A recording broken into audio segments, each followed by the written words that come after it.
جب آپ نے اعلان کیا کہ چلو تقدیر کو پورا کرو، تو جبریل بھی غمگین ہو کر کہنے لگے یا رسول اللہ پھر میرا بھی آج دنیا میں آخری دن ہے، آج کے بعد میں بھی کبھی اس دنیا میں لوٹ کے نہیں آؤں، یعنی بڑی کے ساتھ۔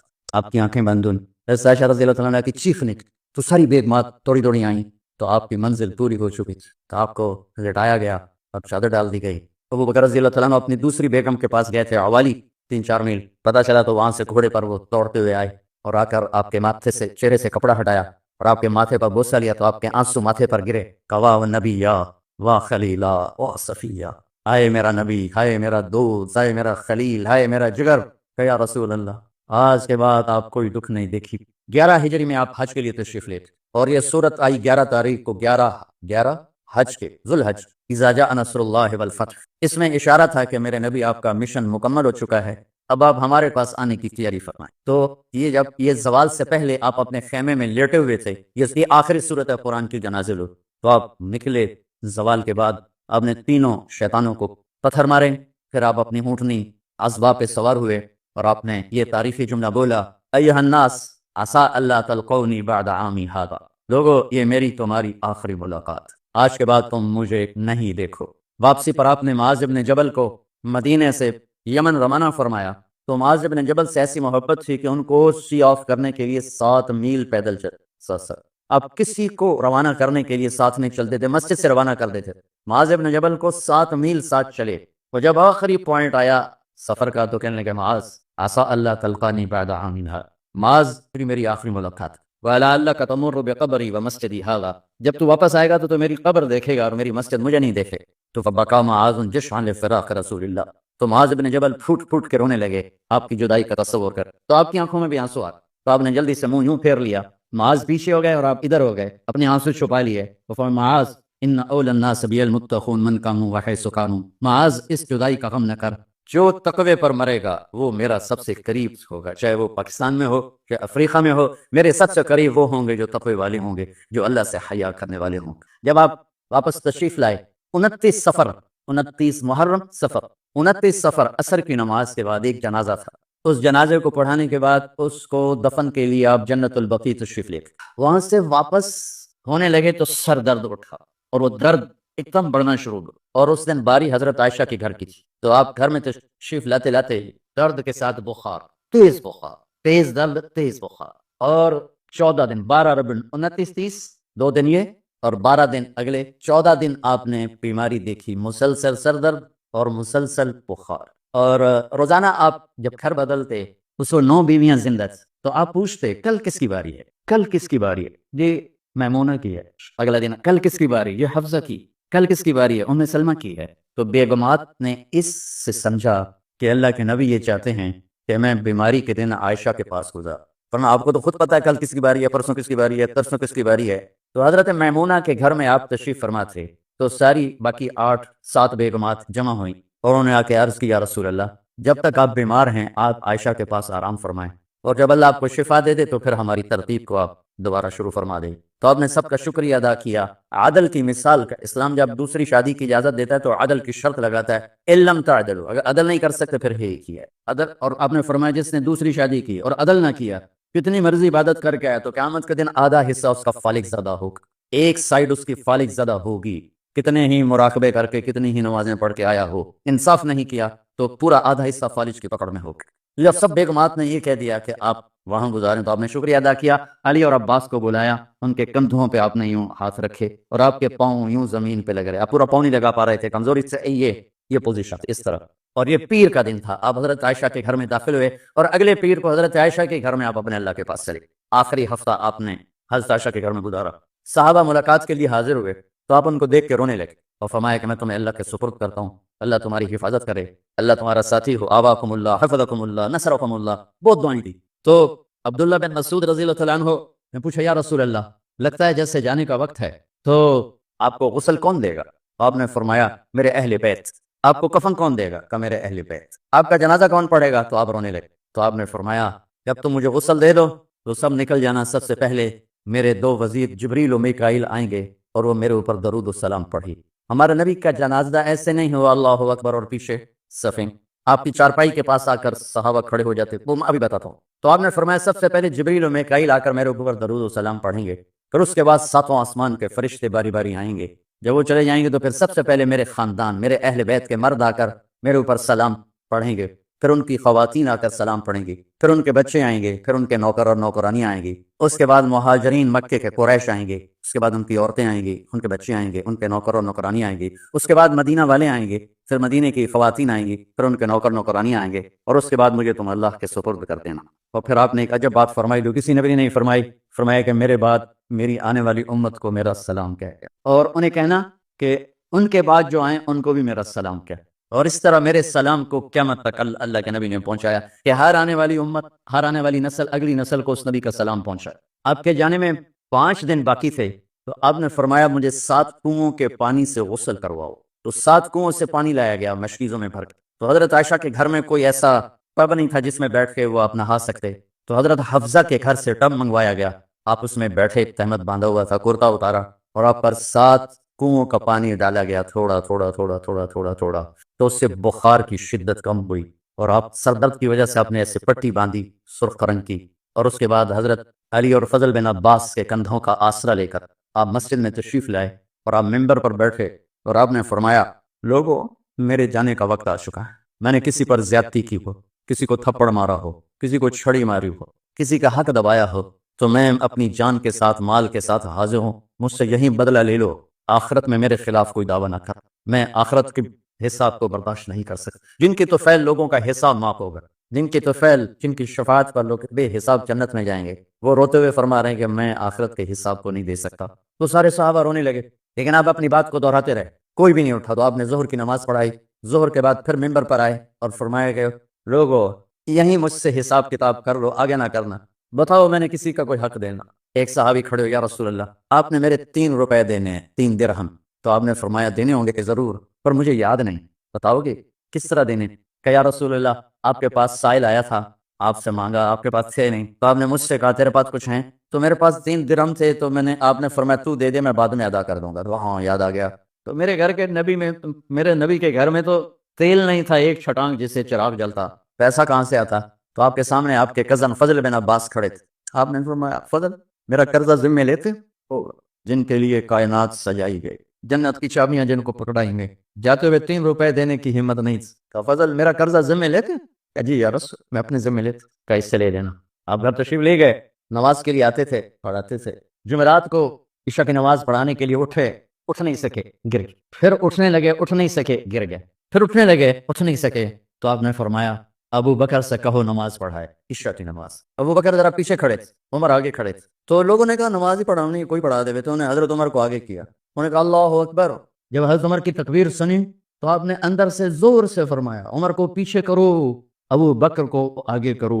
میرے رب کا فرمان ہے میرے مصلی پر ابو بکر کے سوا اور کوئی کھڑا نہیں ہو سکتا. جمعرات کی عشاء، جمعہ ہفتہ اتوار کی 15 نمازیں، اور پیر کی فجر کی 16، اور جمعرات والی 17 نمازیں ابو بکر نے پڑھائیں میرے نبی کی موجودگی میں. ہفتے کے دن ظہر یا عصر میں آپ علی اور فضل بن عباس کے کندھوں پر ہاتھ رکھ کے مسجد میں داخل ہوئے، اور ابو بکر نماز پڑھا رہے تھے. ادھر محسوس ہوا کہ اللہ کے نبی آ رہے ہیں، تو ابو بکر نے یوں پیچھے ہٹنا شروع کیا تاکہ مصلی سے ہٹ جائیں. تو آپ نے ایسے ہاتھ کا اشارہ فرمایا کہ کھڑے رہو، ہٹو نہیں، کھڑے رہو. تو وہ پھر آگے مصلی پر آ گئے. تو آپ تشریف لائے، اور الٹے ہاتھ ابو بکر کے ساتھ بیٹھ کر آپ نے ظہر یا عصر کی 4 رکعت نماز ابو بکر کی امامت میں ادا فرمائی. یہ آپ کی آخری نماز سی مسجد کے اندر امت کے ساتھ، اور تشریف لے. جمعے کا دن تھا، جبریل آئے، یا رسول اللہ مجھے اللہ نے بھیجا ہے کہ جاؤ میرے محبوب کا حال پوچھ کے آؤ. اللہ. تو آپ درد اور بخار دونوں چیزیں، سر کا درد بھی، ہیوی ویٹس، اور بخار بھی، تپش. تو آپ نے کہا جبریل تکلیف ہے، تکلیف میں. ہفتے کا دن پھر جبریل آئے، یا رسول اللہ مجھے اللہ نے بھیجا ہے کہ جاؤ میرے محبوب کا حال پوچھ کے آؤ. پھر آپ نے فرمایا تکلیف ہے. اتوار کو پھر جبریل آئے، یا رسول اللہ نے بھیجا ہے کہ جاؤ میرے محبوب کا حال پوچھ. 12 ربیع الاول آ گئے، 632 عیسوی اور 11 ہجری. آپ کی طبیعت میں بشاشت ہے. تو صحابہ نماز پڑھ رہے تھے، آپ نے دروازہ کھول کے سب کو یوں دیکھا. تو حضرت انس فرماتے ہیں ہم سب نماز میں تھے، لیکن جب دروازہ کھلنے کی آواز آئی اللہ کے نبی کا چہرہ، تو ہم سب نماز میں یوں ہو گئے.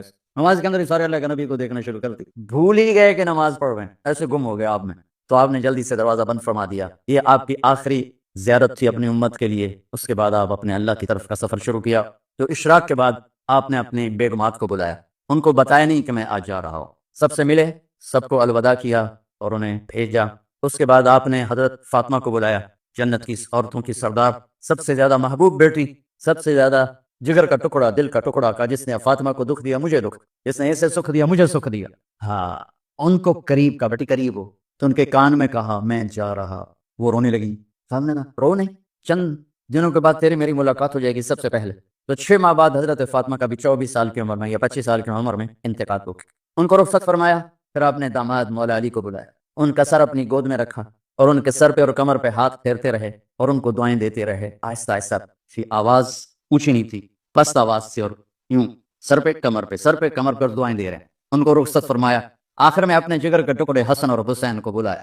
ایک آپ کو حدیث سنات، میرے نبی نے فرمایا اپنے بچوں کو عزت دیا کرو، اکرموا اولادکم۔ خاص طور پہ ان ماؤں سے کہتا ہوں کہ جب ہم بچوں سے عزت چھین لیتے ہیں، ان سے ہم سب کچھ چھین لیتے، پڑھے نہیں ہو، اسکول نہیں گئے ہو، ٹیوشن نہیں پڑھی ہے، ہوم ورک نہیں کیا ہے، یہ کیوں کھایا، یہ کیوں پہنا، اس پر جب ماں اور باپ بچے کو ذلیل کرتے ہیں تو آپ یاد رکھیں آپ ان کے دلوں میں اپنے لیے نفرت بھر رہے۔ میرے نبی نے فرمایا بچوں کو عزت دو، اولاد کو عزت۔ وہ عزت تمہیں واپس کریں گے جب تمہیں ضرورت ہو، جب تم ان کے محتاج بنو گے تو پھر وہ عزت تمہیں واپس ملے گی۔ اگر ڈانٹ ڈپٹ تربیت کے نام پر کچھ نہیں ملے گا۔ تو آپ حسن حسین کو کیا عزت دیتے تھے؟ آپ نماز پڑھا رہے ہیں، نماز ہے مسجد کے اندر، گھر میں نہیں ہے، اور آپ سجدے میں گئے، دونوں بھائی کود کے کمر پہ چڑھ گئے۔ کوئی ہمارے آج کا دیندار ہوتا ہی انہوں نے 2 لیتر مارنے آیا، آپ نے سجدہ لمبا کر دیا، صحابہ کو خوف ہوا کہ آپ فوت ہو گئے۔ عبداللہ بن مسعود سر اٹھا کے دیکھا تو دونوں بھائی کمر پہ چڑھے ہوئے تھے اور آپ سجدے میں پڑے ہوئے تھے۔ انہوں نے ہاتھ آگے بڑھایا اتارنے کے لیے، تو آپ نے بغلوں سے دیکھا کہ کوئی ہاتھ آ رہا ہے بچوں کو اتارنے کے لیے، تو سجدے میں ایسے ہاتھ ہوتے ہیں، تو آپ نے یوں کر کے ان کو روک دیا اشارے سے۔ جب تک حسن حسین علیہم السلام کمر پہ سوار رہے، میرے نبی نے سجدے سے سر نہیں اٹھایا، یہ عزت دی۔ اور جب وہ اترے پھر آپ سجدے سے اٹھے، سلام پھیرتے ہی آپ نے دونوں بچوں کو گود میں لے کے فرمایا میرے ماں باپ ان پہ قربان، انہیں تکلیف نہ دیا کر۔ اور آپ ان کے لیے گھر آتے، روزانہ ٹائم نکالتے۔ آج والدین کے پاس اولاد کے لیے ٹائم نہیں، کل اولاد کے پاس والدین کے لیے ٹائم نہیں ہوگا۔ اپنے بچوں کو میں یہ نہیں کہتا ہوں بیٹھ کے نصیحتیں کرو، صرف محبت ٹرانسفر کرو، ٹائم لو، موبائل آف کرو، ٹی وی آف کرو، اور صرف آپ اور بچوں میں ایک ایسا تعلق ہو کہ ان کا بلوٹوتھ بھی آن ہو جائے، آپ کا بلوٹوتھ بھی آن ہو جائے، اور سارا ڈیٹا ٹرانسفر ہو جائے۔ بلوٹوتھ کو آن کیے بغیر ڈیٹا ٹرانسفر ہوگا؟ دسو بھائی۔ تو ہمارے بچوں کے بلوٹوتھ آف ہیں اسکولنگ کی وجہ سے، ڈانٹ ڈپٹ کے۔ 3 سال کا بچہ والا اسکول جانے کے قابل ہوتا ہے؟ 3 سال کا بچہ ماں کی گود کے لیے ہوتا ہے، باپ کی چھاؤں کے لیے ہوتا ہے، وہ روتا ہوا جاتا ہے، روتا ہوا آتا ہے، روزانہ ماں باپ سے نفرت اپنے اندر وہ پیدا کرتا ہے اور اس کو پالتا ہے، پڑھاتا ہے، بڑھاتا ہے۔ آپ گھر میں تشریف لاتے اور حسن حسین کے لیے گھٹنے ٹیک دیتے، ہاتھ ٹیک دیتے، آؤ بچوں اپنے اونٹ پہ چڑھ جاؤ، دونوں بچوں کو کمر پہ چڑھا کر پورے کمرے میں چکر لگاتے، بس پھر پوچھتے تمہاری سواری کیسی ہے، اونٹ کیسا ہے؟ پھر دونوں کو اتار کے زینب کو بٹھاتے اور زینب کو پورے کمرے کا چکر لگواتے۔ شہنشاہ ہے انبیاء، انبیاء کے بادشاہ نہیں، پوری کائنات کی اللہ تعالیٰ نے آپ کو بادشاہی عطا فرمائی، سرداری عطا فرمائی، اور کائنات کی سب سے زیادہ مصروف ترین اور ذمہ دار ترین ہستی روزانہ بچوں کے لیے ٹائم نکالتے تھے۔ ادھر چھوٹا سا تاجر کہتا ٹائم کوئی نہیں، یا مائیں کہتی ہیں ٹائم کوئی نہیں۔ ہائے ہائے ہائے، جگر کے ٹکڑوں کو بلایا، جو ہی سینے سے لگایا سر کٹ کے نیزے پہ چڑھا، بیویوں کو رخصت کیا، آگے آنے والے زمانے میں دیکھ رہے تھے کہ میرے بچوں کے ساتھ کیا ہونے والا ہے، اس پر جو ہی بچوں کو سینے سے لگایا تو آپ کے آنسو نکلنا شروع، ایک زہر میں تڑپ تڑپ کے وہ چلے گئے۔ تو جبریل آ گئے، یا رسول اللہ باہر ملک الموت دروازے پر کھڑا ہے، اندر آنے کی اجازت چاہتا۔ تو آپ نے فرمایا آ جائے، میں نے کب روکا؟ تو ملک الموت اندر آیا، ایک فرشتہ اور بھی تھا، کہا السلام علیکم یا رسول اللہ، یا رسول اللہ میں آپ کو سلام پیش کرتا ہوں، میں نے کبھی کسی کو سلام نہیں کیا۔ آپ کے رب نے فرمایا جب جاؤ تو اجازت لے کے جانا، بن اجازت اندر نہ جانا، میں کبھی کسی سے اجازت نہیں لیتا۔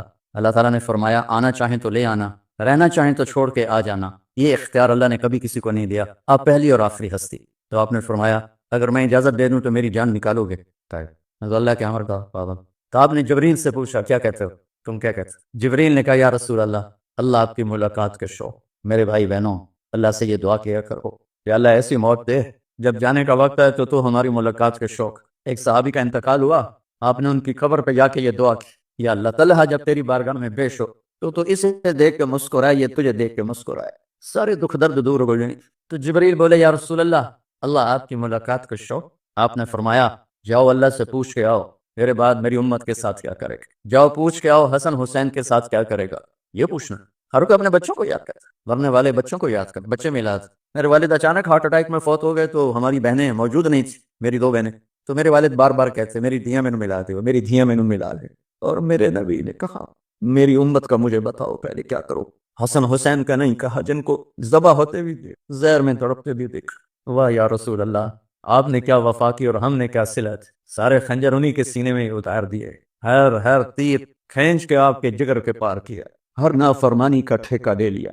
جاؤ پوچھ کے آؤ میرے بعد میری امت کا کیا کرے گا۔ تو جبریل جا کر پیغام لائے کہ اللہ تعالیٰ فرما رہے ہیں ہاں ہم آپ کی امت کو تنہا نہیں چھوڑے، میرے رب کی عزت کی قسم، خواتین و حضرات میرے رب کی عزت کی قسم، میرے نبی یہ بات نہ اٹھاتے، کوئی ہم میں خنزیر بدنتا، کوئی بندر ہو جاتا، کوئی کتا ہو جاتا، کوئی سانپ بچھو بن جاتا، اللہ کی ہم سے کیا رشتہ داری۔ اس کملی والے پہ درود و سلام پڑھو جس نے اولاد کو پیچھے کر کے تمہیں اللہ سے مانگا، اور محشر کے میدان میں جب جہنم آ کے ایک چیخ مارے اور آدم سے لے کر عیسیٰ علیہ السلام تک ہر نبی کہے گا نفسی نفسی، ہر ماں باپ کہے گا نفسی نفسی، ہر بیٹا بیٹی کہے گا نفسی نفسی، ہر خامن بیوی کہے گا نفسی نفسی، ہر بھائی بہن کہے گا نفسی نفسی، حضرت ابراہیم کہیں گے یا اللہ کسی کا سوال نہیں کرتا میری آنکھ بچے، عیسیٰ علیہ السلام کہیں گے یا اللہ میں اپنی ماں مریم کا بھی سوال نہیں کرتا میری جان، بس نفسی نفسی کے ہنگامے میں ایک آواز آئے گی امتی امت، کون ہے یہ؟ سر یہ دنیا نفسی نفسی کہہ رہی ہے، کون ہے امتی امتی کہنے والا؟ آواز کے تعاقب میں جب نظریں جائیں گی تو اپنے نبی کو دیکھ لینا، تڑپتے ہوئے بدن کے ساتھ، کانپتے ہوئے ہاتھوں کے ساتھ، اور پھیلی ہوئی جھولی کے ساتھ، اور بہتے ہوئے آنسوؤں کے ساتھ، صرف ایک ہستی ہو صلی اللہ علیہ یا رسول اللہ، صرف ایک ہستی ہوگی جو کہیں گے یا اللہ میری امت، یا اللہ میری امت، یا اللہ